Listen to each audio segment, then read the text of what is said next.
মায়ের জন্য প্রবাসী মেয়ের ভালোবাসা।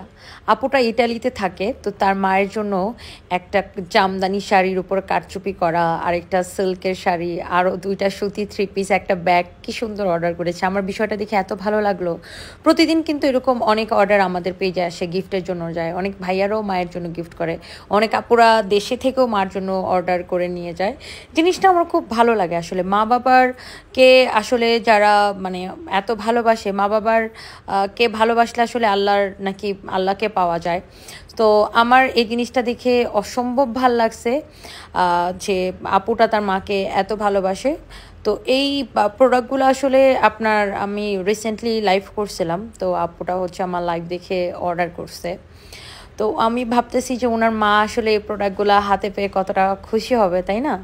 যে তার মেয়ে ইটালি থেকে থাকে কিন্তু তার জন্য চয়েস করে প্রোডাক্ট পাঠাচ্ছে। প্রতিদিন এরকম অনেক পার্সেল কিন্তু আমাদের যায়, হচ্ছে বিভিন্ন গিফটের জন্য অনেকেই অর্ডার করে। সো এই ড্রেসটা আসলে আমি লাইভে পরেছিলাম, আর লাইভটা দেখে হয়তো আপুটা অর্ডার করছে। তো আর জামদানি শাড়িটা আসলে ওটা লাইভে আমি দেখাইছিলাম, আর সিল্কের শাড়িটাও লাইভে দেখাইছিলাম, এটাও লাইভে পড়ছিলাম। তো আপুর মা থাকে কুমিল্লায়, পার্সেলটা চলে যাচ্ছে কুমিল্লাতে। সবার জন্য অনেক দোয়া রইলো, সবার বাবা মার জন্য অনেক দোয়া রইলো। সবাই ভালো থাকবেন। আল্লাহ হাফেজ।